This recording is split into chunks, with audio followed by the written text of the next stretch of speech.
They called her Asset 579, a name burned into the collar of her coarse gray uniform, right beneath the scarring from an older brand she refused to speak of.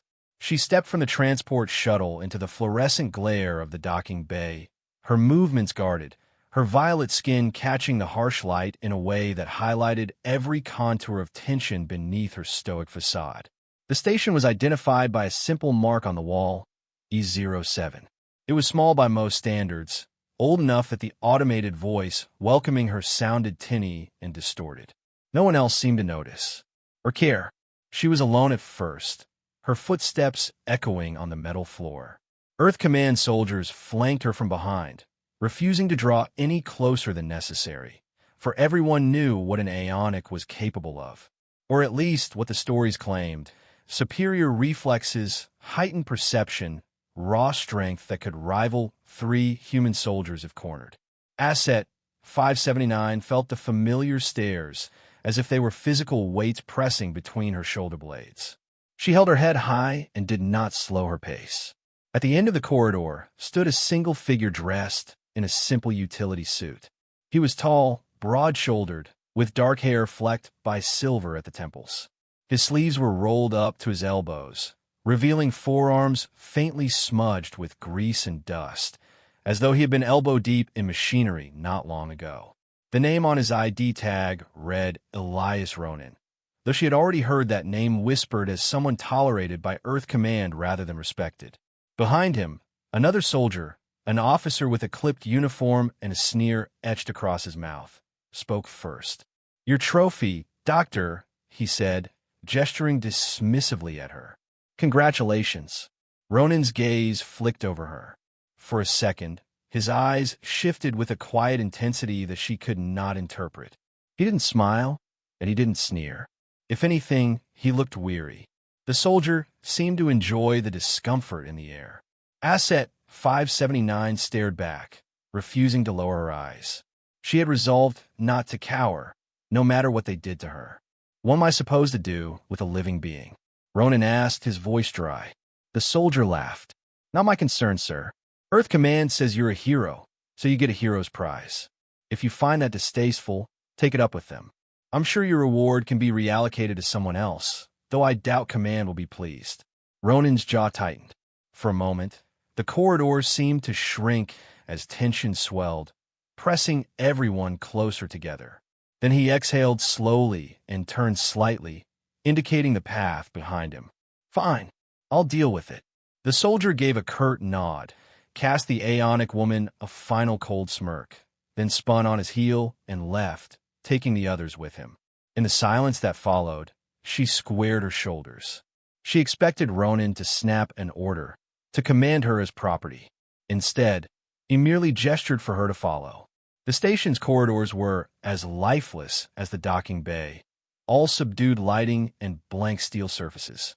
The hum of an ancient ventilation system hissed along the ceiling, occasionally spitting sparks. She didn't know if that was normal or if the entire place was slowly falling apart. She wouldn't have been surprised by either. The war had crippled countless outposts, and E07 was clearly not a priority for Earth Command's renovation budget. Ronan walked a step ahead, saying nothing, until they reached a small rectangular door that hissed open. She stepped inside, immediately noting the bare essentials: a cot, a small metal locker, and a square table bolted to the wall. No personal effects, no decorations, just enough to prove that someone might survive in here. "I'm sorry," he said abruptly, stopping near the threshold. "It's all I have." She turned to him, startled by the apology. "I've slept in worse places." He nodded, eyes settling on the code etched at her collar. There was a flicker of discomfort, maybe regret, before he turned away. "I'm Dr. Elias Ronan, though the rank doesn't mean much out here. If you need anything, my quarters are at the end of the next corridor. You'll find basic supplies in the locker." She kept her gaze on him, uncertain. "I'm designated E579. He hesitated. "But that's not your real name, is it?" She said nothing. It had been a long time since anyone asked for her real name. She wasn't sure she still believed in it. After a moment, she lifted her chin. "I prefer you call me whatever you like. It doesn't matter." His expression flickered again, this time with a hint of something like frustration. But he offered only a nod before stepping out. The door slid shut. When she was alone, she sagged against the wall, exhaling a breath she hadn't realized she was holding. Her knees almost buckled with the weight of exhaustion.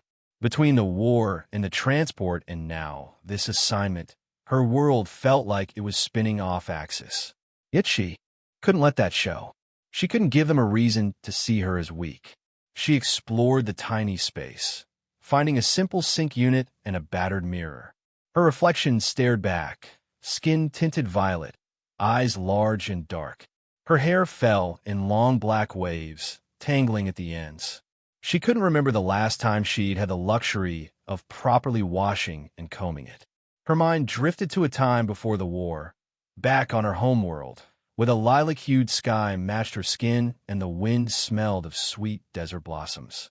That was gone now, stolen by bombardment and treaties that branded her people spoils of war. Only after she had sat on the cot for some minutes did she realize how silent the station was. Or maybe it was simply her own sense of isolation growing more intense. E07 pulsed with the faint hum of vent systems and old wiring, but that was it. No chatter, no footsteps in the hall, nothing to remind her there were other living souls here at all. For a moment, she pressed her fingertips to her temples, closing her eyes against the sting of tears. If she cried, she risked losing that careful control she needed to survive. So she didn't. She thought about him again, Dr. Elias Ronan. A reluctant keeper, it seemed. She reminded herself that sympathy from humans was a fragile illusion. She couldn't afford to trust him or anyone else. Soon enough, Earth Command would come to check on their prized asset. She would do whatever was necessary to endure. She always had. When she finally lay down, the cot creaked under her weight. Sleep came fitfully, haunted by half-remembered images of the war. Screaming jets overhead, the flash of plasma, the crash of collapsing towers. Her squadron, once so proud, all gone. She jerked awake once, heart pounding, certain she was back on that final battlefield. But the hiss of the station's air system reminded her that she was not. Morning, if one could call it that, in the endless darkness of space, arrived with a soft beat from the corridor outside. She rose, sore in every joint, and opened the door.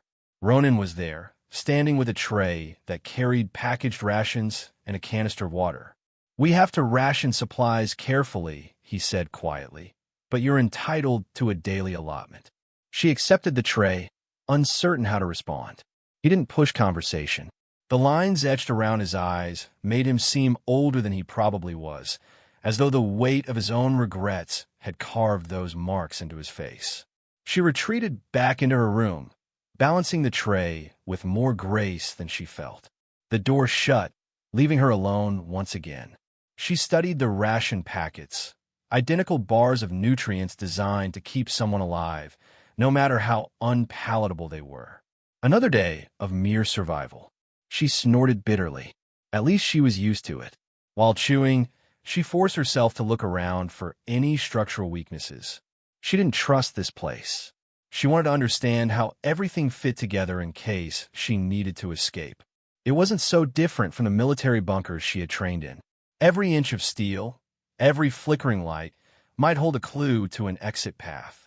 At some point, she found a control panel near the room's corner. It was locked, of course. She tapped a few keys. Access restricted, the display read. With a huff, she stepped back. It wasn't a surprise. They wouldn't make it easy, but she took note of the wiring and the type of lock.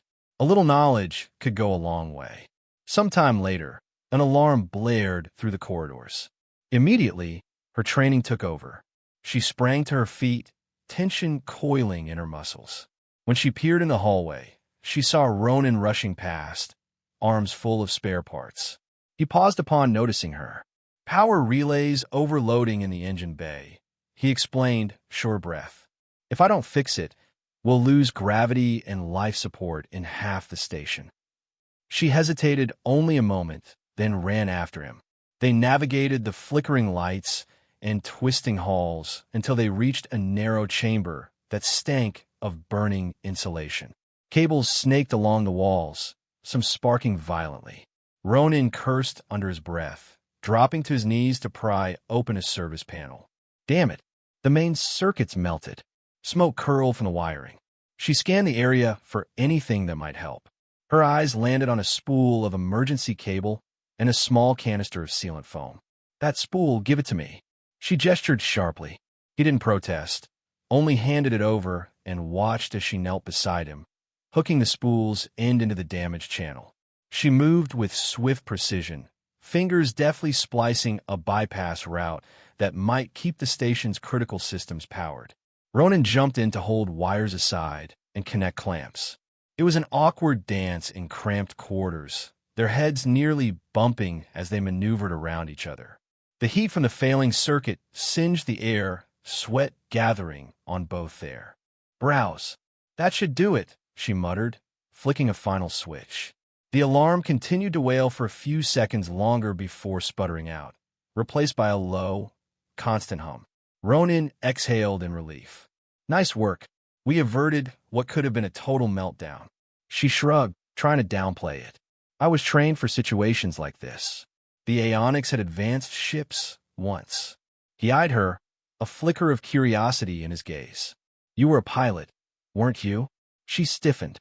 She'd already revealed more than she intended.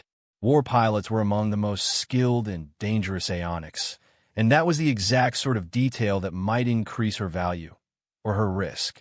I was a soldier, she said, non-committal, rising to her feet. That's all you need to know. He almost smiled, almost. Then he packed up the burnt wiring. Thank you. You saved the station.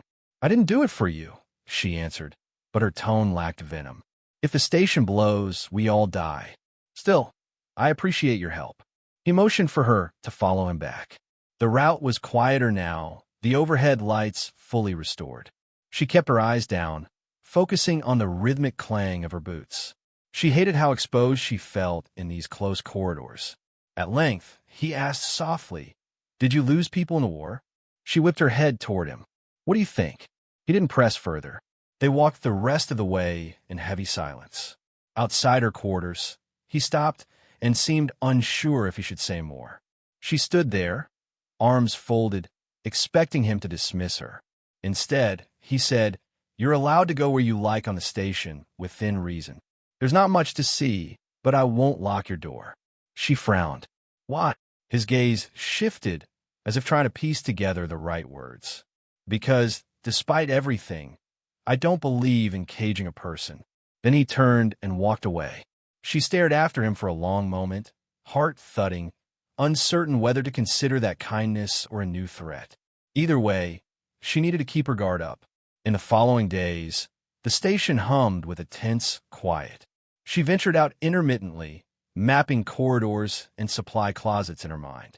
Sometimes, she glimpsed Ronan bent over a console or rummaging through half-broken mechanical parts, cursing under his breath as he tried to keep E07 from falling apart. A few times, she almost offered to help, but pride held her back, at least until the day she found him wrestling with a jammed pressure valve in the greenhouse section.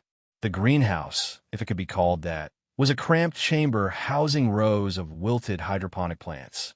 This was E07's meager attempt at self-sustainability, used to supplement the ration bars. She'd been drawn by the musty smell of soil. She wasn't sure why it felt comforting. Something about real, growing things reminded her of home. Then she spotted him there, trying to seal a leak. It spat water in a messy spray that soaked his shirt. He glanced over and did a double take upon seeing her. I can handle this, he insisted, wincing as he tugged at the stuck valve. She snorted. Sure you can. She moved closer, brushing his hand aside and taking hold of the wrench. Her knuckles brushed his wet sleeve, sending a chill along her arm. She turned it hard, feeling the metal finally give way, then jammed the regulator into place.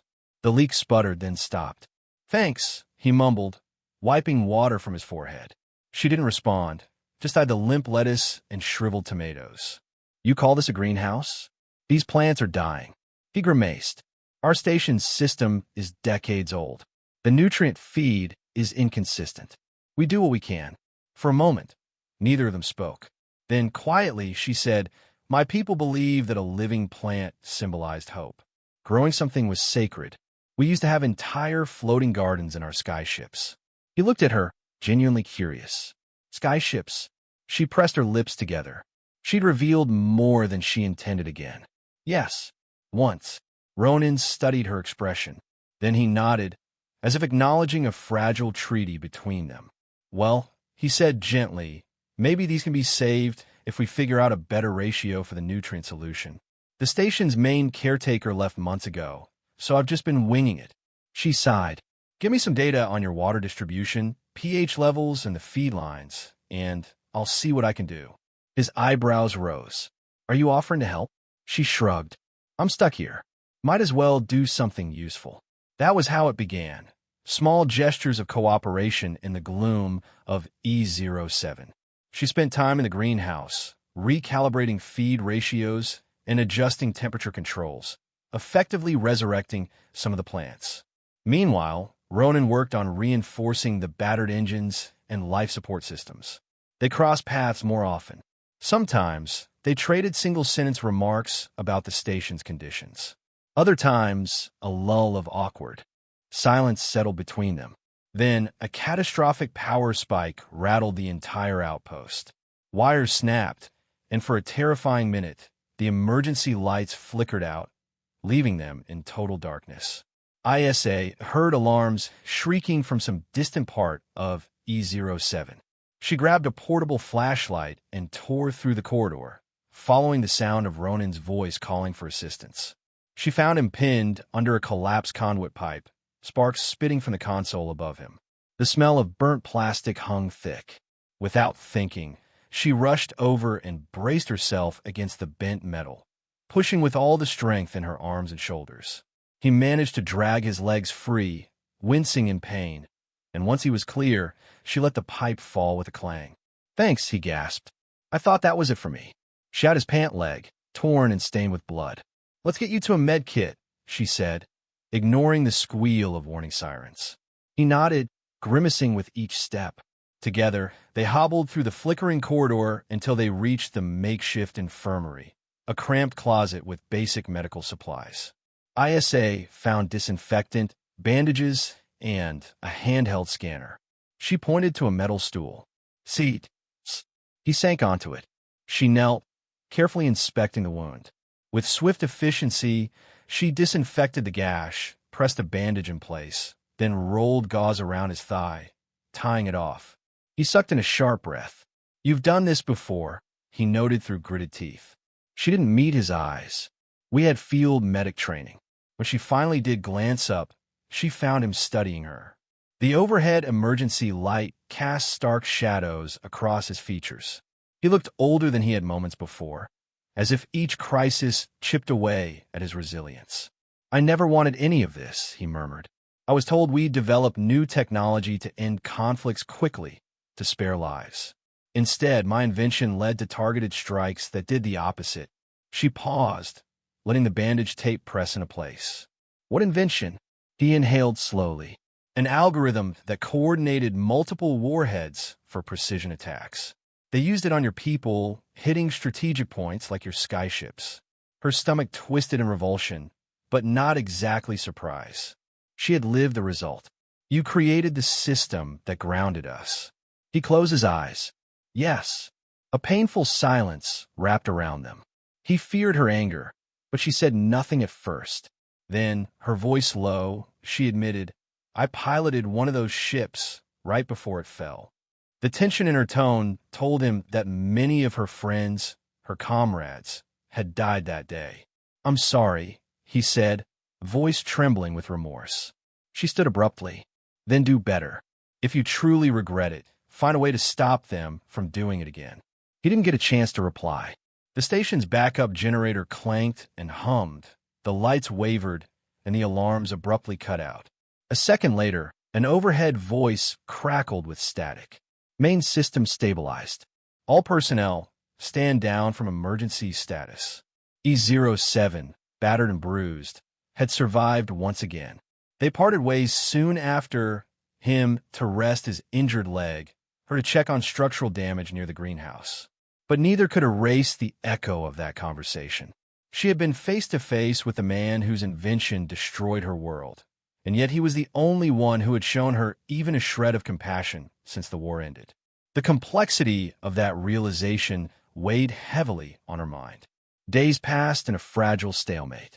She continued tinkering with the greenhouse. He continued patching station systems, and the small outpost remained afloat in the void. On the surface, it seemed routine. Beneath, something subtle began to shift between them. He brought her an extra ration of bar one morning, saying the greenhouse produce had slightly boosted the station supplies. She accepted with a nod. Later that same day, she found him wrestling with a damaged comm panel and silently handed him the correct tool, her fingertips brushing his. That fleeting contact sent a surprising jolt of warmth through her. She saw in his eyes that he felt something too. Neither spoke of it. It was simple to keep ignoring whatever it was, or at least pretend to. But the station was small, and neither of them could hide forever. She began checking the system logs late at night, curious how Earth Command monitored them. She discovered frequent pings in the data channels, as though the command center was verifying that their asset remained compliant. Despite Ronan's attempt at giving her some autonomy, she was still a commodity in the eyes of the people who once bombarded her home. Anger gnawed at her gut, swirling with the memory of what he had done, what he'd invented. She had to decide how she would live with that knowledge. Her chance came sooner than expected. A new alert chimed across the station. An incoming Earth Command vessel, ETA in 36 hours. The official notice was concise, stating only that they would be verifying the condition of Asset E579 and ensuring compliance. She read it on a flickering screen beside Ronan. The hush that followed felt heavier than any vacuum of space. "They're coming for me," she said flatly. He nodded. "Routine inspection, but yes, they'll want to see you. They'll want to check if I've kept you under control." She stared at him. "And if they find anything out of order?" His eyes fell to the floor. "Then you'll be taken back to a high-security facility. Maybe worse." She fought the swell of panic behind her rib cage. She'd heard what happened to aeonics who were deemed uncooperative. Experimental labs, forced labor in mines on toxic planets. She had to swallow hard before speaking. "You invented the weapon that destroyed my home. Is that guilt enough to help me now?" He flinched, but answered calmly. "Yes, I won't let them take you." Silence stretched. Then, quietly, she said, "It's not just about me, you realize. They'll punish you for disobedience." "Probably," he admitted, "but I'd rather face that than live knowing I handed you over like cargo." In that moment, something cracked inside her chest. She had spent so long believing humans viewed her as a trophy or a target. Yet here he was, offering to risk his own safety to protect her. It was baffling, and it unnerved her more than the threat of Earth Command itself. She wrapped her arms around herself, trying to maintain composure. "Then we need a plan." They began working through the night, scouring the station systems. He wrote patches to scramble the security footage, forging logs that showed minimal interaction between them. She suggested a sabotage plan that would create a plausible system meltdown right when the inspectors arrived, buying them enough time to slip away. Over the glow of half-dead monitors, they hunched together, breath mixing in the stale air, tensions roiling in each glance. Somewhere in the midst of that frantic planning, they paused. She reached across the console for a spool of cable, and her fingertips brushed his wrist. Instead of jerking away, she let her hand linger. He froze, meeting her eyes. The hum of electricity around them felt like a silent roar in her ears. He began, but her name stuck in his throat. He realized he didn't even know what she was truly called. Only the code, E579. "Who were you before?" She drew in a trembling breath. "My name was Menash Reborn." She said it softly, as though tasting the syllables for the first time in ages. "But that feels like another life." He tentatively put a hand over hers. "Menash," he repeated, voice thick with regret and something else, reverence perhaps. She tried to maintain her composure, but tears stung the corners of her eyes. "Don't treat me like I'm fragile." "I'm not." His thumb smoothed across her knuckles. "I'm treating you like a person," he replied. She shook her head, about to protest, but then he leaned forward, so close that she could hear the unsteady beat of his heart. His forehead nearly touched hers. She could smell the faint tang of metal and sweat on him. "I'm sorry," he whispered. She didn't know if the apology was for the war, for the invention that crippled her people, for the brand on her collar, or for something else entirely. Maybe it was for everything. Maybe it was for this moment, too, where they stood on the edge of something that shouldn't exist, something that was far too dangerous. She swallowed, forcing herself to pull away. They spent the remaining hours sealing up the plan. They'd create a staged meltdown in the auxiliary power lines. The moment Earth Command's inspectors arrived, they'd trigger it, forcing an evacuation alarm. While the inspectors scrambled, ISA and Ronan would slip into the maintenance shaft leading to the emergency shuttle. From there, they'd jettison into space and cross into the territory of a small independent outpost rumored to be a haven for deserters, criminals, and refugees. Nobody's territory, no laws but survival. Sleep never came for either of them. ISA paced the corridors, rechecking vital systems, while Ronan calculated the flight path and hacked the docking protocols so they could override any Earth command locks. Dawn was meaningless in space, but at some point, the ship arrived, indicated by the silent flicker on the main console. ISA's heart pounded when she saw it. An official Earth command vessel, bristling with authority, docking at the far end of E07. The inspection team stepped aboard, a triad of uniformed officials with scanning devices. Ronan greeted them stiffly. They asked to see the Aeonic asset. ISA stood at attention as they eyed her from head to toe, checking the branding on her collar. They scrolled through logs which, thanks to hours of forging, showed minimal personal contact. The lead inspector nodded, seemingly satisfied, until he opened the station's engineering logs. "Some data corruption here," he remarked, frowning at the glitchy records from the greenhouse and the day of the meltdown scare. "Has there been tampering, Doctor?" Ronan feigned surprise. "We've had power surges. The station is old." The inspector's eyes narrowed. "We'll do a deeper system scan." ISA's nerves tightened. That was exactly what they couldn't allow.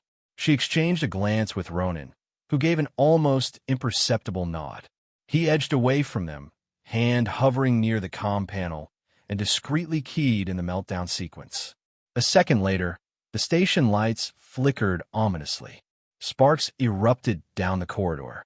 An alarm rang, shrill and urgent. "Temperature spike in Reactor 2. A mechanical voice blared. Evacuate immediately." Chaos erupted. The inspectors cursed and rushed to secure vital gear, all thoughts of scanning logs abandoned. While they scrambled to figure out what was happening, ISA and Ronan ducked into a side hatch that led to the maintenance shaft. Her chest tightened with dread. The alarm blared, echoing in her skull. She forced herself forward, climbing the narrow ladder with agile speed. Ronan followed, wincing slightly as his still healing leg twinged. A final steel door opened onto the emergency shuttle bay. A squat craft with scuffed plating waited, barely large enough for 2 passengers. She keyed the release code, and the hatch hissed open. Ronan sealed the corridor behind them, engaging the manual lock to stall any pursuers. "Get in," he urged. She scrambled into the cockpit seat, quickly bringing the systems online. The console beeped a warning, insufficient warm-up. She cursed under her breath, overriding the safeties. Ronan dropped into the co-pilot chair, frantically punching the launch codes. The interior lights flickered. Then, with a shuddering lurch, the craft detached from E07. They shot away from the station into the black emptiness of space. For a heartbeat, she let out a breath of relief. Then a warning beep sounded on the control panel, indicating external scans from the Earth command vessel. They were being tracked. She pressed a series of commands to scramble the transponder signals, and, after a moment, the beep subsided, replaced by a comforting hum of the engine. The last thing she saw on the station's external feed was the flurry of activity as the inspectors tried to contain the fake meltdown. She slumped back in the seat, adrenaline surging and then ebbing, leaving her trembling. "We did it," she said hoarsely. Ronan hesitated, then reached out and grasped her hand. "Yes," he replied. "Now we just have to stay free." They drifted through a pocket of dark space. The craft's NAV computer was rudimentary, but he managed to guide them along a charted path that would, theoretically, lead to a frontier planet outside Earth Command's immediate control. The starfield stretched endlessly, a silent testament to all the worlds out there, broken and claimed. She had once flown among them, a pilot in sleek Aeonic skyships. Now, she was running in a battered shuttle, clinging to the one human who had helped her escape. Her exhaustion mingled with an odd sense of peace. No more overhead alarms, no more claustrophobic corridors, just a vacuum of infinity around them, lethal but honest. She closed her eyes for a moment and let the engine's vibrations lull her. Hours passed. Ronan occasionally checked readouts, searching for any sign of pursuit, but there was none. It seemed Earth Command had bigger priorities than chasing a single Aeonic and one wayward scientist. At least for now. They found the planet on the third day. Swirls of red dust dominated the atmosphere, lit by two small suns that cast a coppery glow. The shuttle rattled violently on entry, battered by unpredictable winds. ISA gritted her teeth as she wrestled with the controls, scanning for a safe landing zone. The readouts indicated a rocky expanse dotted with mineral outcroppings. She angled the shuttle, feeling it lurch. Ronan braced himself, face set in grim determination. They hit ground with bone-jarring force, skidding across the rocky soil. The hull screeched in protest, but the stabilizers held just enough to prevent them from rolling. When they finally ground to a halt, dust billowed in thick clouds around the craft. ISA's arms burned from the strain of controlling the landing. "Are you all right?" he asked, unbuckling himself. She nodded, breathless, wiping sweat from her forehead. She popped the hatch, letting in an acrid gust of wind that tasted like hot iron and sand. Outside, the terrain stretched in every direction, barren and uninviting. But it was freedom. She stepped down, boots crunching on the pebble ground. For a moment, she stood in silence, letting the reality wash over her. No guards, no codes, no station alarms. Just open space beneath an alien sky. Ronan limped slightly as he joined her, the bandage on his thigh frayed from the rough landing. He scanned the horizon. "I picked this planet because I heard rumors of an independent mining colony near the equator," he explained. "They don't align with Earth Command or any major faction. If we find them, maybe they'll let us stay." She raised an eyebrow. "Or sell us out." He managed a small, humorless grin. "Possibly, but it's the best shot we have."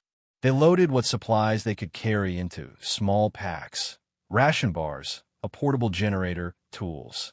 ISA took point, her senses on high alert for threats. The red dust clung to her boots and crackled underfoot. Occasionally, she glanced up to see both suns climbing overhead, their combined heat oppressive. At her side, Ronan inhaled shallow breaths, wincing whenever his wound flared. She offered him her arm once, but he shook his head. His pride, it seemed, was still intact. After a couple of hours, they spotted metal structures rising from the landscape, half buried in wind-blown drifts. The closer they got, the more details emerged: battered solar panels, a ring of heavy machinery, scaffolding that looked cobbled together from scrap. A small network of dwellings, or at least that was what it appeared to be, ringed the main site. No one met them at the perimeter. Only the hiss of wind against steel greeted them. Eventually, a guard in a ragged uniform emerged, weapon half raised. "Who are you?" he barked. "You don't look like Earth Command." Ronan stepped forward, hands open in a gesture of peace. "We're just survivors. We deserted. We're not here to cause trouble." The guard peered suspiciously at ISA's violet skin, the brand on her collar. Then he spat on the ground, an ambiguous gesture. "Got a lot of folks here who deserted something. As long as you don't bring war with you, no one's going to ask too many questions." She and Ronan exchanged glances. Relief, cautious and tentative, passed between them. They followed the guard through a maze of worn shelters. The colony was a patchwork of metal plating and patch tarps, home to maybe a few dozen souls scraping by on whatever the mines could yield. They saw dusty children playing with battered toys, faces smeared red by the dust. Men and women tinkered with broken equipment or carried crates of supplies from a dilapidated warehouse. Not once did ISA spot any official insignia. No flags, no logos. A place of exiles, outcasts, and now them. One of the settlers, a wiry woman with mechanic's gloves, pointed them toward an empty shack near the edge of the colony. "You can stay there," she said gruffly, "though I can't promise it's nice. You earn your keep by helping around. We've got machines that break twice a day." ISA nodded, grateful for even a semblance of hospitality. She and Ronan found the shack as promised. A single room with a roof that threatened to collapse at the corners. But it was shelter. They dropped their packs, exhaling heavily. Outside, the two suns dipped lower, painting the sky in crimson streaks. She sank down on a crate, letting the exhaustion of the past days catch up to her. Ronan rummaged in his pack, pulling out the makeshift medical kit again. He glanced at her, then at his own leg, still stained with dried blood. "We should clean this properly." She nodded, rising. As she approached him, kneeling to remove the old bandage, a fresh pang of guilt knotted her stomach. She remembered how only a short time ago she had dreamed of fighting and killing every Earth soldier if it meant avenging her people. Yet here she was, tending the wound of a man who built the algorithm used to strike her world. Life had never felt more twisted. And still, she couldn't deny the bond formed by survival, by the choices they'd made. He winced as she carefully cleaned the cut. The fact that he allowed her to do this said something. A quiet trust had grown, fragile but real. He watched her movements, eyes flicking to her face. In the fading light, her features softened, the violet hue shifting to deeper shades in the half-shadow. "You're free now," he murmured, voice halting. "This colony isn't a paradise, but at least Earth Command won't think to look for you here, not right away." She finished tying the bandage. "We're both free, or as close to it as we can get." He wet his lips, something unspoken in his gaze. They had kissed only once, a fleeting collision in the station, or maybe they'd never quite let themselves do that. She couldn't recall. The memory was jumbled with so many adrenaline-fueled moments. But now, here, with the dust swirling outside and the quiet hush of possibility around them, it felt like they stood on the brink of more. She set aside the gauze, her hand still on his knee. "Ronan," she began. He placed his hand over hers. "You asked me to do better," he said quietly. "I'm trying." She didn't resist when he pulled her closer, nor did she flinch at the warmth of his breath on her skin. Everything in her mind told her to be cautious, to remember how many times humankind had betrayed her people. But her heart hammered differently. She closed the gap, pressing her forehead to his. They shared a breath. For a long moment, that was enough. Night in that strange place was anything but silent.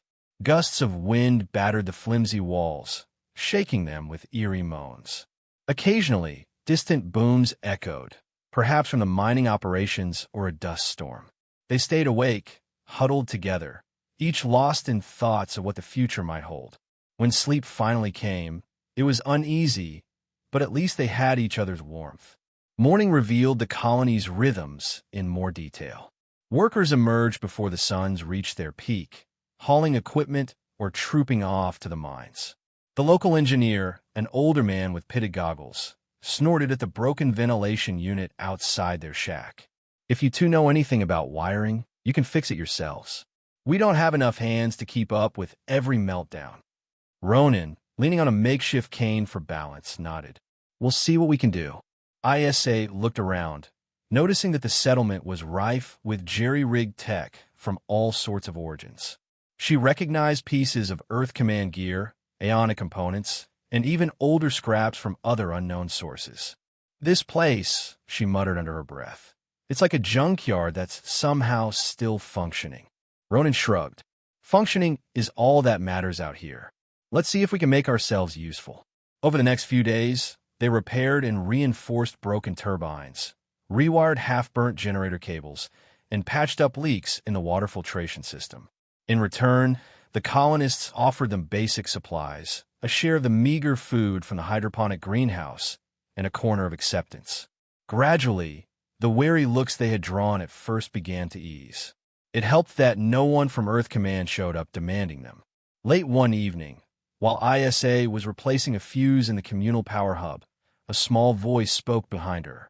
She turned to see a boy, no older than 8, staring at her purple-tinted arms with open curiosity. "Are you an alien?" he asked. "My dad said aliens are dangerous."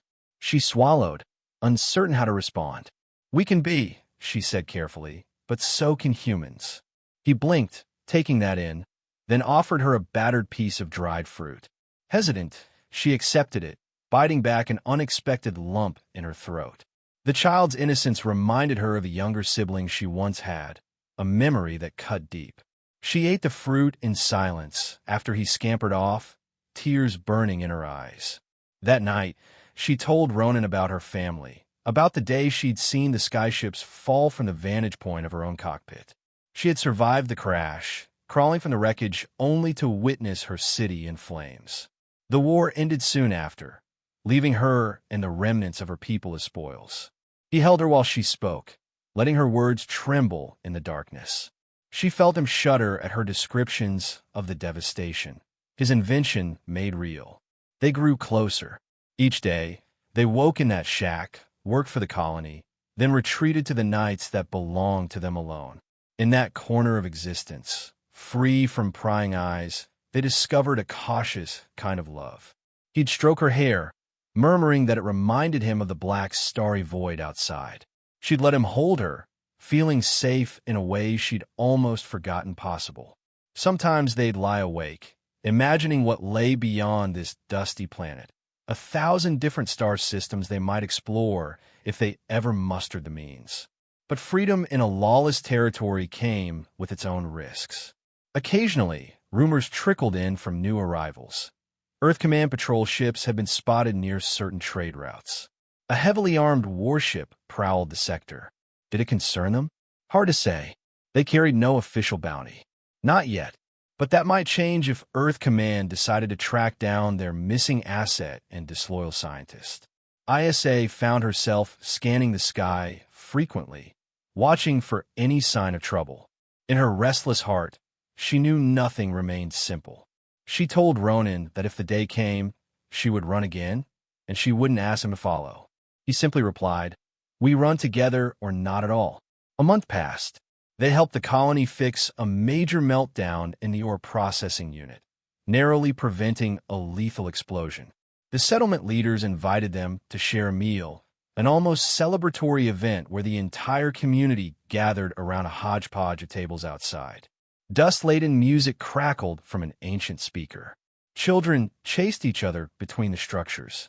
People laughed and ate, sharing battered utensils and battered lives. ISA felt uneasy among so many strangers, but Ronan's presence at her side was a reassurance. She tried to relax. She tried to let the sense of belonging sink in. Later that evening, she and Ronan found themselves on a small rise overlooking the sprawl of metal huts.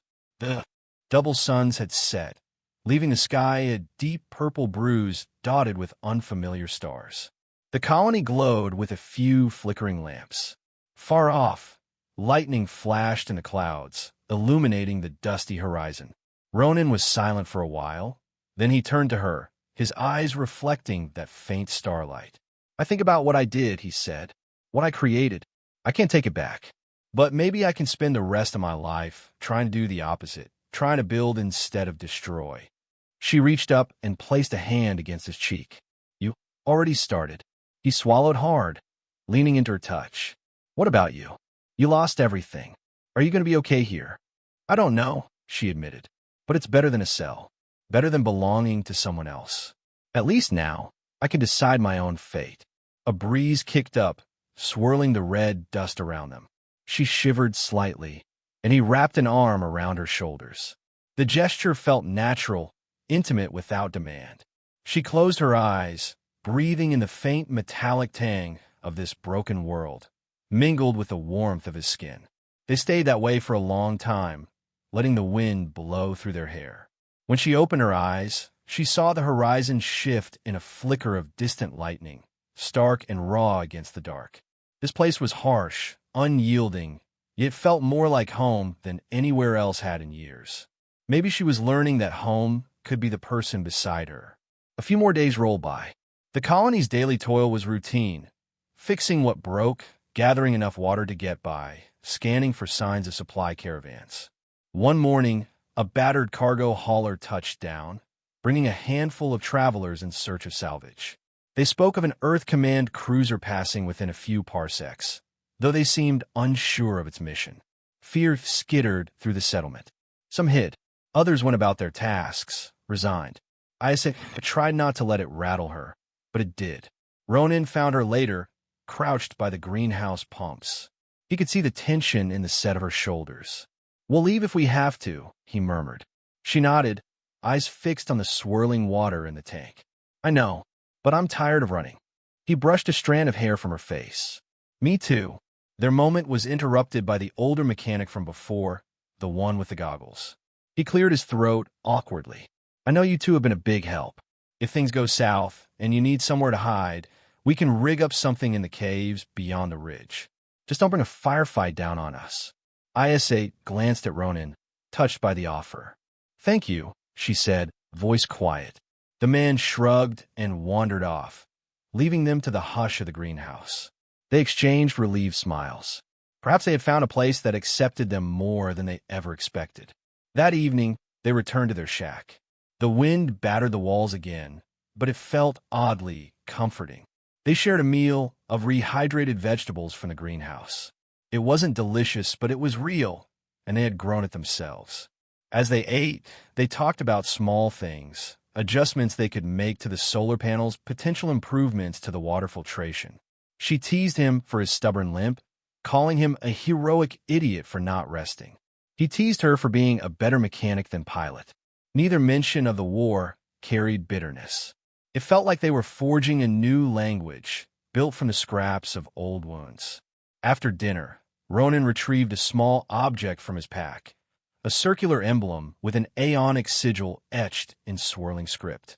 "This belonged to a friend of mine who worked with me on the algorithm. He never wanted it used against your people. He wore this symbol to remind himself of the cost. He died in an attack near the end of the war." He set it gently in her palm. "I don't deserve to keep it anymore. It should go to someone who can honor it." She traced the pattern with her fingertips. It was reminiscent of the old Aeonic flight crests, though she had only seen them rarely. Tears pricked her eyes. I can't accept this," she whispered. "You can," he said, voice trembling with earnestness. "Because you survived, and because you're helping me see what it means to live with consequences and hope." She curled her fingers around the emblem. In that moment, she realized that for all the destruction wrought by that algorithm, for all the resentment she carried, she had found the capacity to care for this man anyway. Maybe that was the seed of genuine healing, the acceptance of what had been lost, coupled with the decision to keep going to build something else. That night, they lay side by side on the narrow cot, his arm draped over her waist. She fell asleep to the gentle sound of his breathing, for once not haunted by nightmares of the war. The next morning, she felt a sense of renewal, as if the planet's dusty sunrise had breathed new life into her lungs. They never learned if Earth Command truly searched for them, or if the fiasco on E07 had been enough to bury any interest in retrieving an inconvenient scientist and a single Aeonic. Rumors drifted in, then faded away. Isa sometimes felt a prickle of anxiety, suspecting that one day a patrol might land here. But months passed, and no such threat arrived. Together, she and Ronan helped the colony grow stronger. They devised better water recycling methods, stabilized the battered power grid, and introduced improved greenhouse techniques to raise hardier crops. They built a sense of community with the settlers, forging quiet friendships in the midst of this harsh environment. And bit by bit, they built a life together. One evening, under a sky strewn with vibrant stars, they walked beyond the settlement to a ridge that overlooked the endless desert. A soft breeze ruffled her hair. She gazed at him, remembering the timid scientist who had first offered her a ration bar on that lonely station. The same man whose invention had devastated her people, but whose regret and compassion had led him to risk everything. "They call me a spoil of war," she said, voice tinged with an old bitterness that no longer had the same hold on her. "But you never treated me that way." He reached for her hand, intertwining their fingers. I couldn't bear it. Maybe that was my conscience talking, or my guilt. She squeezed his hand gently. "You taught me that not all humans revel in conquest, that some regret what they've done. I didn't believe that was possible, not after what I saw in the war." He turned her toward him. His eyes, so often filled with remorse, now glowed with quiet resolution. "You taught me that love can grow in the most unexpected places, that no matter how broken things are, there's a reason to keep trying." She inhaled the cool night air, the faint smell of red dust and newly watered crops drifting on the breeze. Behind them, the lights of the colony glimmered, a testament to their combined efforts. In front of them, the horizon stretched infinitely beneath the starlight, a horizon they were free to explore or simply observe without fear or chains. She lifted his hand to her lips, pressing a soft kiss against his knuckles. "I never thought I'd find peace again," she whispered. "Not after the war took everything. But I have it now." He slipped his arm around her waist, drawing her close. "We might never fully escape our pasts, but this life, whatever it is ours. We can shape it together." A gentle smile found its way on her face. They stood there for a long time, hearts beating in quiet unison. The wind rustled across the dusty plains, carrying away echoes of old battles. And in that peaceful hush, they understood that their story had many pages yet to be written. But for the first time in ages, they held the pen in their own hands, free from the shackles that had once defined them. They called her a spoil of war once. They branded her with a code to prove it, and they gave her away as if she were an object to be owned. But in the end, she was something else, a survivor, a lover, a builder of new worlds. With him, she learned that love was the most powerful kind of freedom, and no brand could ever take that away.